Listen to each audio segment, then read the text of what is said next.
Hollywood has long been known as the Dream Factory for its larger-than-life films and movie stars, but for many, the road to stardom has been beset by predators. After many years of being silenced and swept aside, the victims of some of Hollywood's biggest sexual predators are finally coming forward to expose the dangers of an industry that appears to be built more on nightmares rather than dreams. Today, we present the second half of our interview with Matthew Valentinus, one of the producers of the viral hit documentary, The Open Secret, which shines a light on one of the darker corners of the industry: sexual abuse of children. Hollywood, in my experience with it, it's kind of like high school with money. It's very cliquey. It's very, there's all these different kind of groupings of people, and you don't know that, like, oh, this party I went to, I brushed shoulders with this person who's then connected to this person. Right. And you either directly know that somebody's doing something wrong or you don't, but I understand where people are like, ooh, I don't want to say anything because, wow, I knew that guy really well. I worked with that person really well. What if I get painted with that brush too? And I think people are far too frightened and timid of the honesty they should be. And the other thing that really shocks me is, like you said about the journalism, you document how a lot of these crimes or these stories are even killed by the editors and publishers of newspapers and magazines, even after a lot of due diligence is put in to prove that they happen. Why does the news media, do you believe, go to sleep on this? Is this because they're also owned by the studios that are doing business with these people, or why does the news media kind of, at least up until now, didn't want to touch this with a 10-foot pole? I think it's because the wall between entertainment and media broke down somewhere in the 80s, and it's just gotten worse and worse. I don't think it's that the reporters don't want to report, and but I think the editors are being pressured about liability. A lot of stories are being killed. And really, if you look at most of the newspapers, they're all owned by corporations that you're reporting on. So if I know something's wrong at Fox Studios and I go to Fox News, I know they're not interacted, but somewhere along the line, somebody is going to kill something. And we've experienced a lot of that. And that's why I think you're also seeing a lot of new media break some of these stories. And also, we found that we've had to rely on international media to come out with some of these stories. I mean, the English media has been better than the American media in a lot of ways.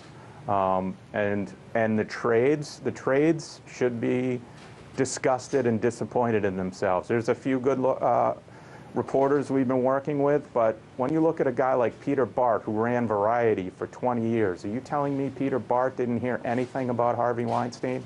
Right. Come on. That's a great point. It's a great point. Yeah, they got to be, look, I understand it's an industry and you're a trade magazine, but you should at least have a wall. There should be some real reporters there who are willing to break some news. And some of these different trades, they don't want to report on, they put it under gossip when actually it's crime. Yeah.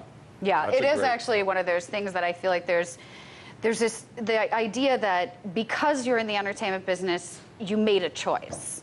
That you made a choice to be put in this situation, that you knew what could happen, but that doesn't seem fair since we don't know what really happened. With Harvey, we thought he was a womanizer. We thought he was a skeevy dude. We didn't think he was a rapist, a multiple predatory rapist, and that, that's the sort of thing that I think learning how these things happen and understanding how to give voice to those voiceless. As a sexual assault survivor myself, that's so hard. It's so hard to talk. And we have to help those people so much, which I think your film does, which brings me to so many filmmakers are fighting just to get a distribution deal. We're all, that they're trying so hard just to get people to look at their stuff and get paid for it, that over the last 2 weeks, you chose to release your film in the light of the Harvey Weinstein allegations on Vimeo. What about the story and what about this made you want to release this for free? I was up at the a television festival up in Vermont, and then as soon as the Harvey Weinstein story broke, I called Gabe, because we'd been sitting on this for a while. We knew something like this was going to happen because we know there's settlements and other things out there that haven't been reported that are going to have to break eventually. And another thing about pedophiles, they can't stop, right? So we knew, we didn't think it would take 2 years, but we knew something like this would happen. So As soon as it happened with Harvey, we knew that was our opportunity. And really what we want to do is, you know, just last night I reached out to Amazon, to Netflix, to YouTube, and to Facebook, and I said, look, guys, one of you pick this up. We've gotten 6 or 7 million views already with no publicity, right? If a Netflix picks this up, it can get 20 to 30 or 40 million views, and they can really put it out properly. I mean, Gabe and I have full-time jobs. I have a small law office. He runs a hedge fund.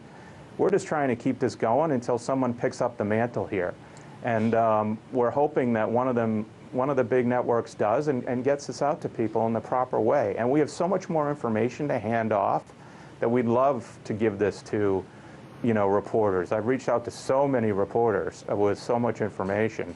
I'm sure they're all being overwhelmed with people coming to them right now. What? But also get this on a Netflix or an Amazon where people can see it, because all the profits from this film, if we make any profits, are going to a charity to help sexual abuse survivors.